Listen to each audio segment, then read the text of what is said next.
Good evening. My name is Scotty Oliver, Assistant Director of Talbot County Free Library. You are watching Talbot County Free Library Presents Talbot County in World War II, A Perspective on D-Day.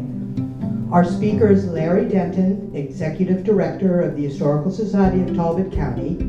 He is a former Dean of Undergraduate Admissions at Johns Hopkins University and a Civil War historian who has lectured widely throughout the Mid-Atlantic.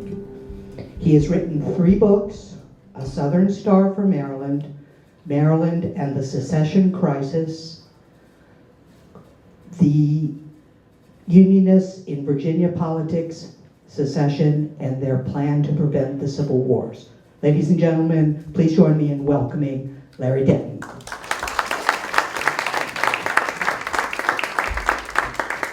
Thank you very much. In 1940, Talbot County was a very rural, small county in the state. Population about 18,700. Primary economy was driven by farming and seafood harvesting. 2 largest towns were Easton, which is the county seat, and St. Michael's. As best we can determine from the statistics of the census, the number of 18 to 25-year-old males was somewhere between 2,000 and 2,500. Now just listen to me here. Over 1,600 of these young boys volunteered for the service. That is an extraordinarily high percentage. I'm not going to tell you or anyone else that it's one of the highest in the state or anywhere, but it is an extraordinarily high percentage of young men. So, excuse me. All of these boys were 18, 20, 22 years old. And I want to introduce you to some of the heroes. Captain Lawrence Claggett, Penny Claggett. He was a sophomore at Johns Hopkins studying chemical engineering. He, I have a, yeah.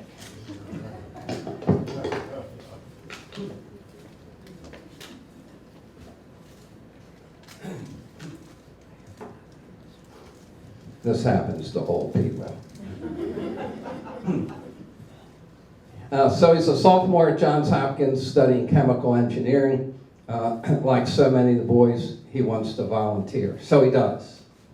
He ends up being a pilot, attains the rank of captain. Penny, as he was called, ended up flying the famous B-17, the Flying Fortress. He did 35 missions over Germany, wounded once, received 6 medals for valor. He comes home,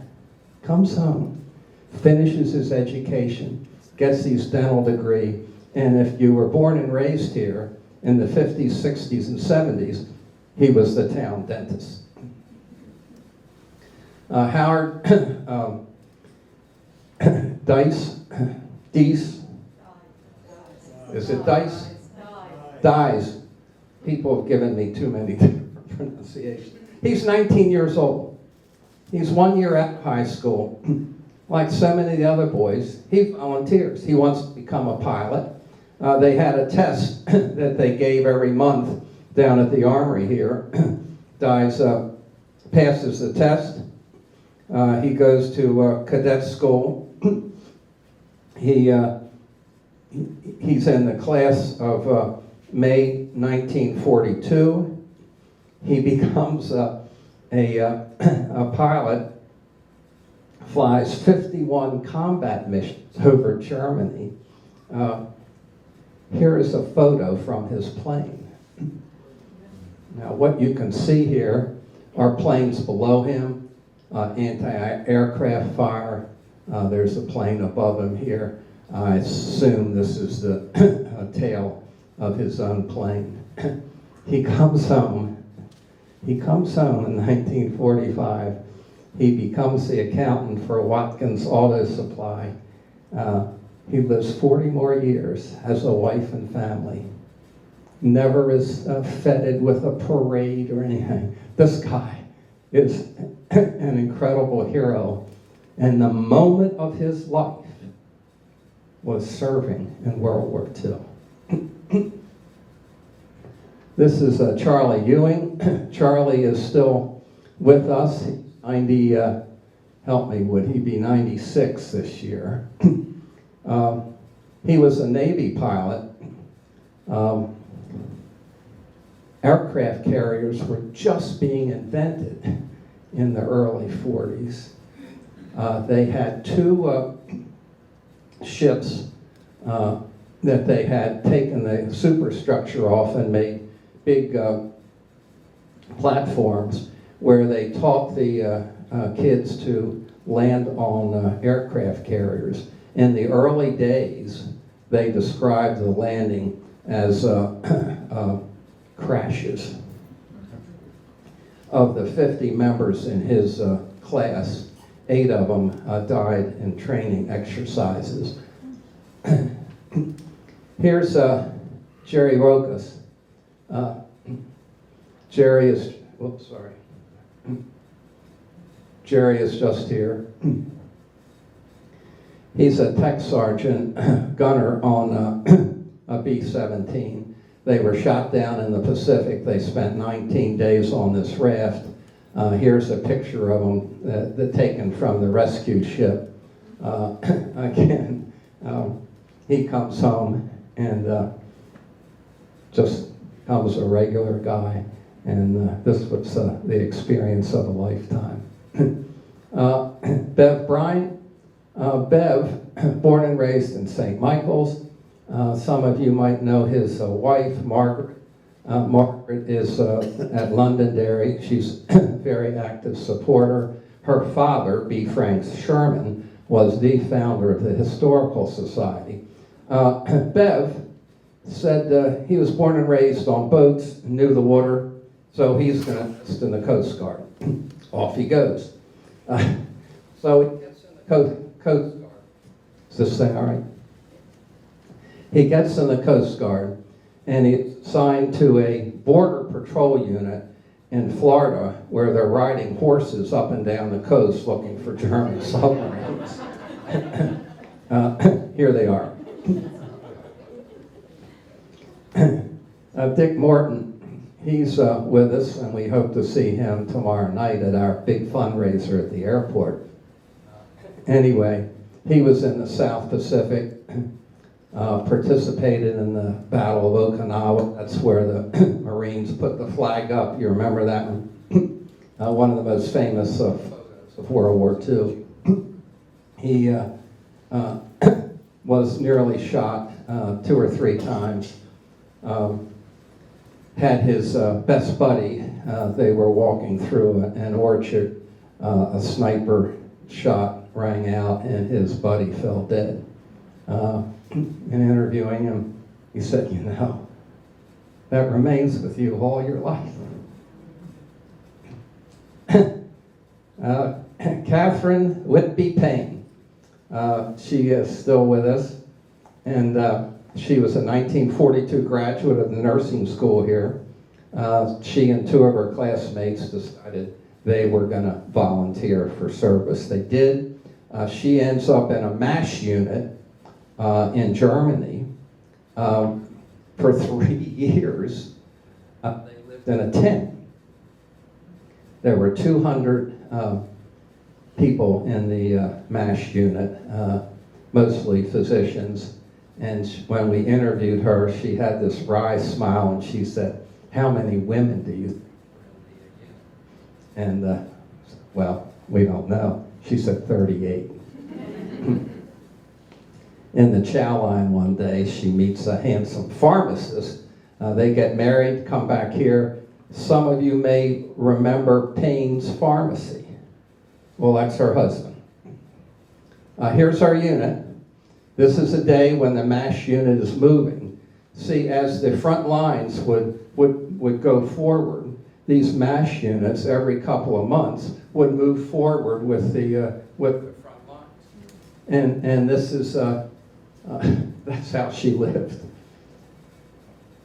George Seymour, another fellow still with us. We hope to see him tomorrow night. He was in the South Pacific. He did not see a lot of combat, but he wrote a publication for his unit, which became quite well known. He was one of the pallbearers. Ernie Pyle, do you remember the name? He was a very, very famous World War II journalist who was killed in the South Pacific. All of you know Shearer Shore. Well, here's Steve Shearer's father, and his father was second class in the Navy, and this fella, who's really quite remarkable, he's not from Howard County, but he's been here over 30 years, and he's a very good friend, so I've included him in this. Howard is mild-mannered Clark Kent. He lives at Londonderry. We went over to interview him, fully expecting him to say, well, I was a clerk, or I was in the, some kind of administrative unit. And he says, Peggy Morey, who was with me, she said, now, Howard, well, what did you do in the war? He said, well, I was a fighter pilot. It stopped us dead. Well, he was not only a fighter pilot, he flew the famous P-51. This is the aircraft developed by American technicians. It came into war probably not until early 1944. It is largely credited with beating the German Luftwaffe. It was just a superior plane. He flew 50-some combat missions, and here he is with his plane that he named Janie. In our original write-up, we said he named the plane Janie after his girlfriend. He called me and said, Larry, there must be a correction. I said, of course, Howard, what is it? He said that Jamie became my wife. So we made the correction. This is one of our wonderful stories. This is Irma Mae Newton, born and raised in Easton. She wanted to be in the war. She wanted to participate. So she volunteers for the Red Cross. She ends up in Naples, Italy. She's a Marylander. So she meets this handsome Army captain from Maryland. They fall in love. They decide to get married then. So she goes to a dressmaker and says, we want you to make a wedding gown. And the dressmaker said, well, there's no cloth. You know, the military's taken everything for uniforms, for bedding. There's no way to make it. So tearily, she's leaving, and the dressmaker, the story goes, turns to her and says, hey, can you find me a used parachute? Because the parachutes, the early ones, were made of silk. So she goes to her husband, or husband-to-be, and he finds her a used parachute. This is her wedding gown, made from a parachute. We found her daughter. They're both long gone. We found her daughter in upstate New York, right? And the daughter finds the wedding dress, and we get it. It's in our exhibit, and we just think it's a classic story. Irma Mae Newton. Their marriage lasted for 50 years. One of the other intriguing stories of World War II is the discrimination that was still rampant in our society then. In spite of discrimination, a couple of hundred black officers formed a unit called the Tuskegee Airmen. They flew thousands of missions over Europe, and became truly famous. We are very, very proud to say that Post 77, it's just down the road here on Glenwood Avenue, hosted in 2008, the Tuskegee Airmen are in red. They came here and they had a grand celebration. Okay, so there's some of the war heroes. What was going on at home? Well, Talbot County was just total activity from about mid-1942 to the end of the war. Stuff was going on everywhere. Here's the home militia. These fellas all are well-known. Francis Ewing, Julian Bromwell, Bill Hill is right here of Hill's Pharmacy, Levin Morris. Some of you who were born and raised would know them. Anyway, they would meet regularly. They carried weapons, had airborne armbands, excuse me, and their job was to be prepared in case there was a German invasion. The other amazing thing that happened is that German aircraft were feared to come over the eastern United States. So all over the nation, spotting stations were set up. They were manned 24 hours a day. Here's one in Cordova. There's one in Tillman. One on right here on what's that near the country club? That creek. Help me, some of you locals. Peach Blossom Creek. Thank you. Anyway, these were manned 24 hours a day. Usually the women manned the stations in the day and the men at night. Huge effort. John Swain, you might remember Swain, served for, I think, nearly 70 years as a cooperative observer for the National Weather Service. He would tell the Weather Service the high and low temperatures, how much snow and rainfall. And on his farm here, you can't see it very well, but that's the observation post. Oxford Boat Yard, they actually converted about 140 fishing vessels for military use. They were so proficient, they won two national awards. Many of you may know Mel Price. He had a local band. I'm old and I'm forgetting the name of the band. Can you help me? Santa Fe Rangers, thank you, sir. And he is noted because he made more USO performances than Bob Hope, boy from Easton. We should be very proud of him. Here's an interesting photo, 1942. These are men after work now, after their full day's work. They would go to the Red Cross building and they would package bandages and so forth for the armed services. The point here is that the county was totally involved in this effort, just totally involved.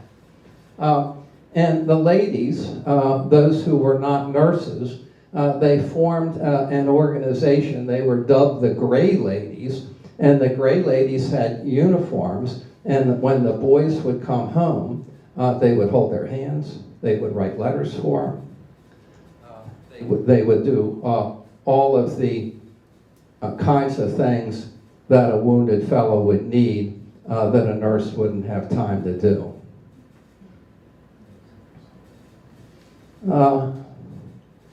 Not sure how well known this is outside of you all who are locals, but throughout the United States, prisoner of war camps were set up. And there was one in Easton, just out by the airport. And they were tent cities. The prisoners I'll show you a photo of the Germans just after they were captured in a minute. But every German, if he was going to be captured, wanted to be captured by the American Army and sent to the United States. And what's sad about you? Well, where the Germans were torturing the guys, where the Japanese were chopping the heads off of prisoners, we paid the prisoners 80 cents a day. We gave them 3 meals a day. And at the end of the Geneva Convention requires that all prisoners are returned to their home country. These guys protested vehemently. They didn't want to go home. Here are some of them working at, here's one at the Asbury Farm. You might know where that is. Anyway, you can look at these guys. They're all quite content. Now, that's the story of Talbot County in the war. It can go on and on and on.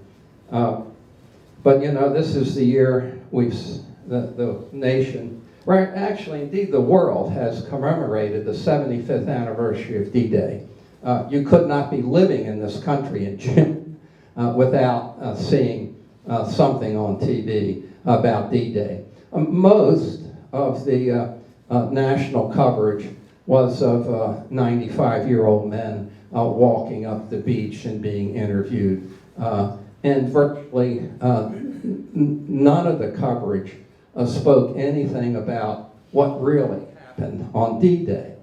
So any number of people have said, well, Larry, if you're going to give this talk, how about giving a perspective on D-Day, just abroad, what the devil happened that day? So I said, okay. So I spent a few weeks doing some research and bumped into a former Hopkins colleague of mine, Steve Ambrose. If you are at all interested in D-Day, this is the book. Sold more copies than any other book on D-Day, and I read it twice. It is an extraordinary book. Listen to Ambrose. He says, D-Day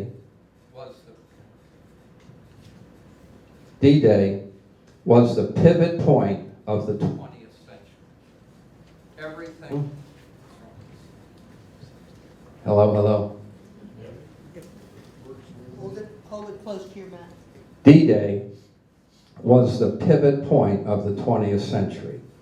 Everything that went before it can be said to have led up to it.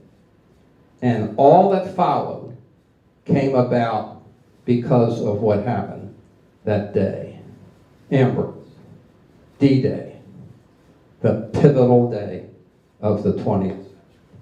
Well, all of us who went to school in the 50s and 60s, you can remember studying Charles Dickens' A Tale of Two Cities, right? Well, for the Americans, D-Day was a tale of two beaches. One beach,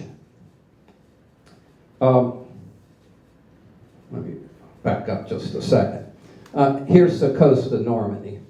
It ran southwest to northeast. The two southern or western beaches were American beaches. Then there was a British beach, a Canadian beach, and another British beach. Up here, up that way. Wait a minute. I got it backwards. This thing's been reversed. In any case, the two American beaches at the southern or western end were Utah Beach and Omaha Beach. Omaha Beach was a total disaster. Just about everything that could go wrong went wrong, including some extraordinarily bad luck. Utah Beach was just the opposite. Just about everything that could go right, went right. And it was including some really good luck. On Utah Beach, behind the beach, in the middle of the night,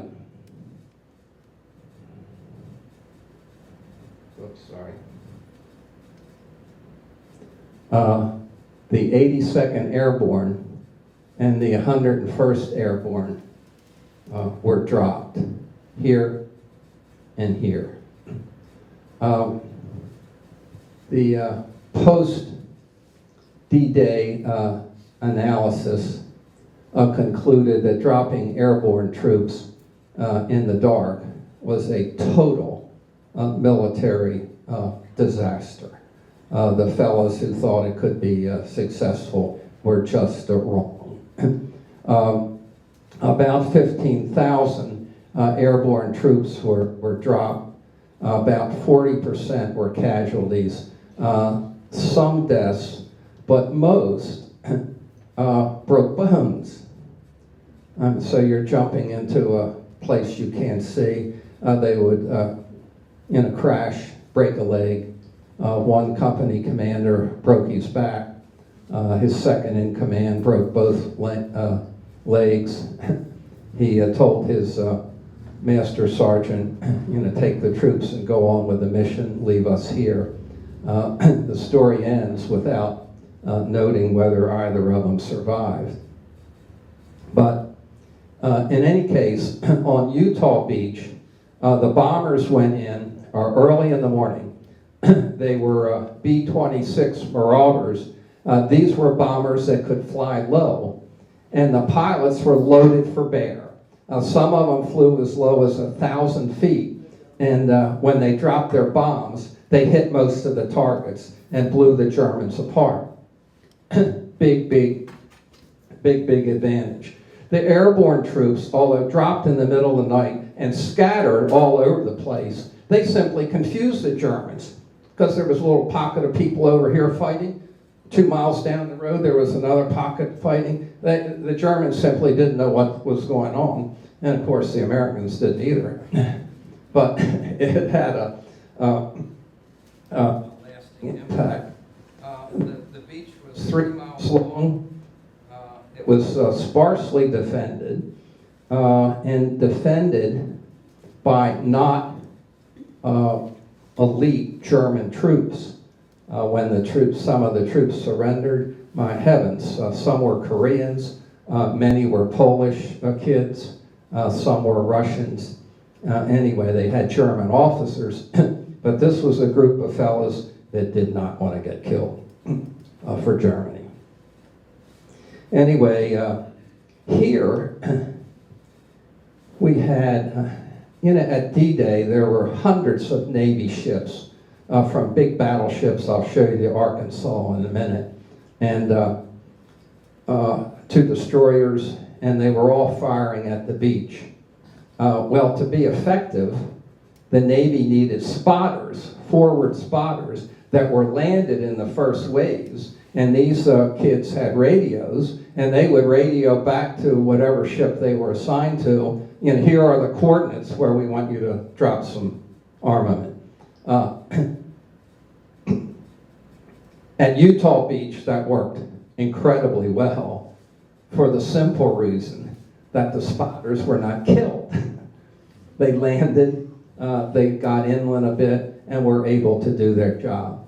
So Utah Beach, sparsely defended not by German elite troops, really steered by the Allied airborne and naval bombardments. This was a very good beach. When the guys came in on the Higgins boats, there were the little landing craft where the front went down. The winds and tides blew them up the beach. Well, here's the good luck. Blowing them up the beach blew them away from the German defenders. As I said earlier, just about everything that could go well on Utah Beach did. And here's evidence. This is midday, Utah Beach. These are the boys coming ashore. Notice they're all standing up, walking. Now, if you're under fire, ladies and gentlemen, you're going to see in a minute what the troops look like under fire. Again, of note, here are the guys forming up in units. This is probably a platoon. Here's the officer, another platoon. Here's the officer. So they're forming up, getting their assignments of what to do, and they're all just standing there. So, no one's under fire here. No one's under fire. By noon on D-Day, Utah Beach was totally secure. The statistics here are truly overwhelming. In 10 hours, 20,000 troops were landed there. That's 2,000 men an hour were put on this beach. Thousands of vehicles, tanks and jeeps, all kind of vehicles went in. It was just incredible. Total casualties was about 300. Okay? 20,300, 1%. Well, so 300 would be, help me guys, 1.5%. Is that about right? Anyway, Utah Beach, total success. Omaha Beach was just the opposite. The bombers that were used there were B-17s and B-24s, and they flew high. So when they released the bombs, almost all the bombs missed the targets. They hit half mile, a mile, some 2-3 miles inland. So the airborne bombardment, total failure. Naval bombardment, same. Because in the first 2 or 3 waves, almost everyone was killed or wounded. So there were no forward observers there to report back to the battleships where to fire.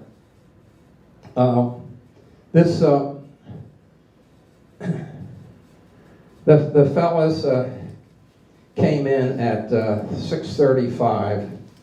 The first 2 waves included 1,450 officers and men.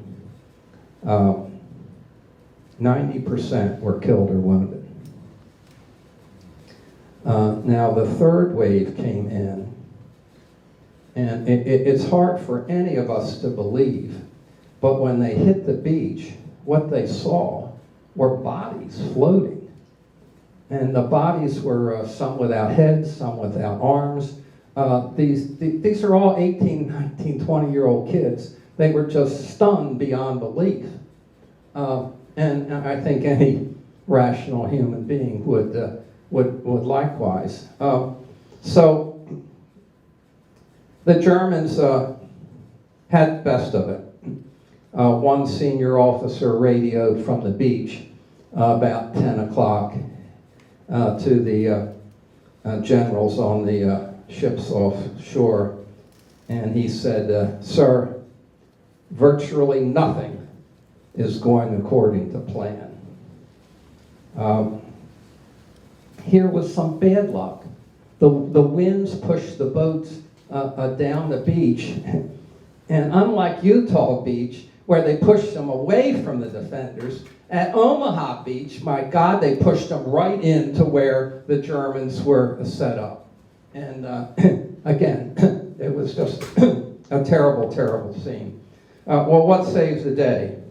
What saves the day were 6 or 8 destroyer captains who saw what was going on. They brought their destroyers in very close to shore, and fellows who had landed in tanks were now signaling them where the German 88 millimeter guns were, and these destroyers were 800,000 yards off the beach. Some of them were hitting the bottom.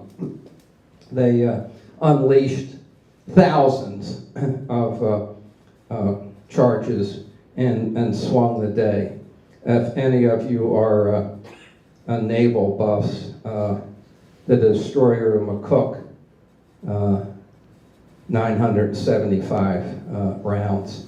The Carmack, 1,127. It just went on and on. In the 10 hours of Utah Beach, 30,000 soldiers were put ashore and 3,000 were killed. I want to show you a couple of photos of, now this is Utah Beach, the beach where everything was going right. Here's Omaha Beach. This was taken by Robert Capa. He was a photographer for Life magazine, and he won all kind of awards. But here, you see a wounded soldier, you see a dead soldier, you see the guys huddling behind anything where they can get cover, very unclear. But here you just see bodies, wounded people all over the beach.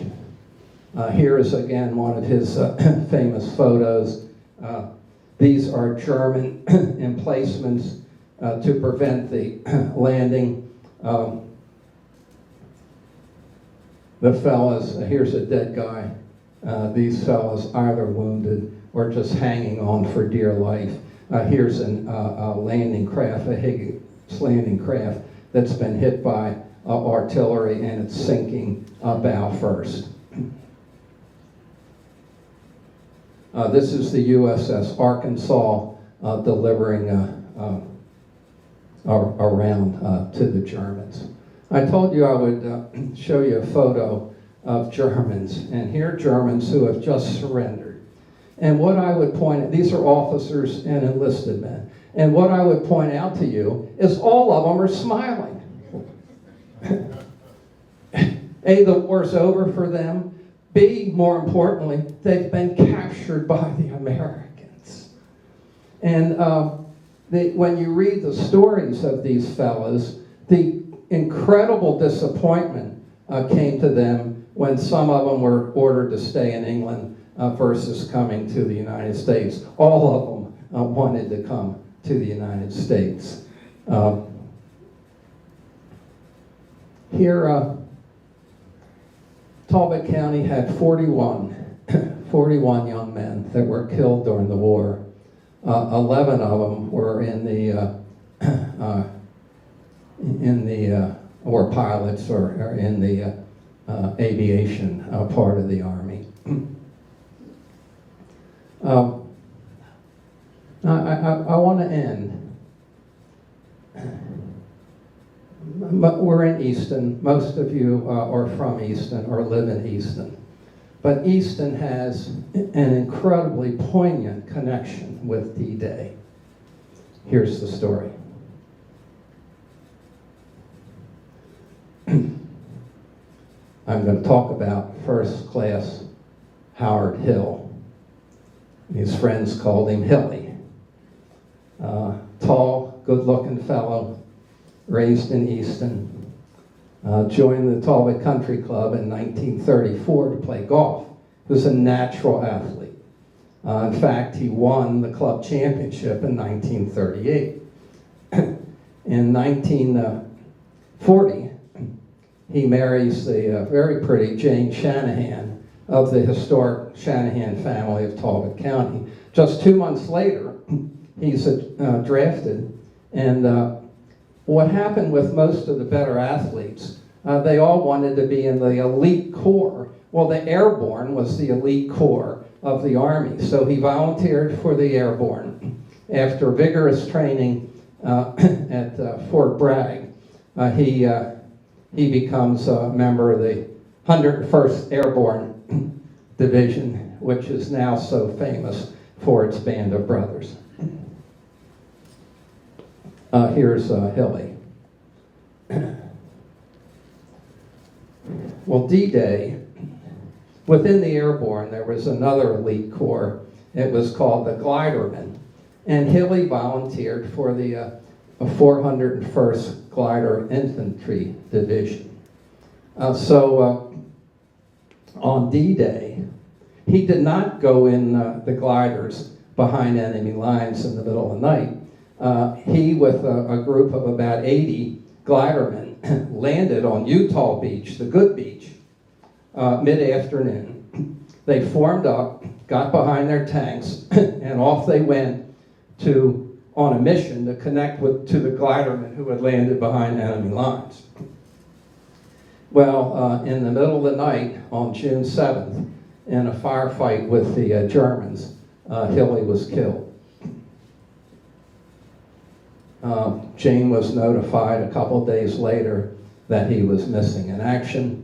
It was not until September that she was notified that he had been killed on June 7th.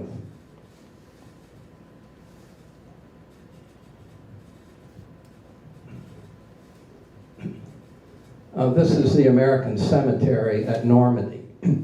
My wife Sue and I visited there about 25 years ago with another couple. We went over this little hill and we saw this cemetery.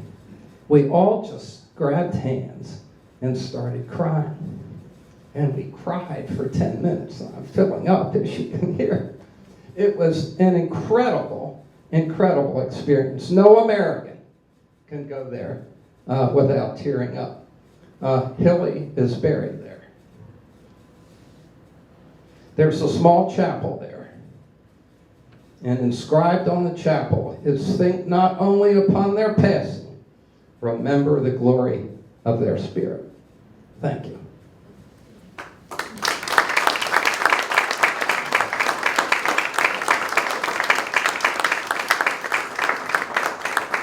Sorry, I didn't mean to fill up there, but these things touch me. I'll be happy to answer a question or two. No questions? Yes, sir. Were you a member of the military at any time in your life? As a matter of fact, I was, and I can, under oath, say I was fired at in uniform once. I was in the Maryland National Guard and was on the streets of Baltimore in 1967, and when fired upon, I had an unusual reaction. Yeah, I played in the military for a little bit, but on what would you call it, on a JV level. Yes, sir. Actually, on Sunday. Oh, wow. I've never been there, so just any thoughts about what you're serving. Clearly, you have to see the cemetery, and it is overwhelming. It is just overwhelming. There are almost 10,000 young boys buried there. They have a list by state. The St. Marigles is the town there. You certainly want to go there. You want to go and look at Point du Hoc and see this cliff these kids surmounted. There is also a museum there, and they have a it is a film of D-Day, and I would go back any time, but I would not go back without having a couple drinks because it is such an experience. You come out just totally shaken. But anyway, for sure, see the cemetery, St. Marigles, and the museum. It'll be a trip of a lifetime, I think. One more question? Thank you all for coming.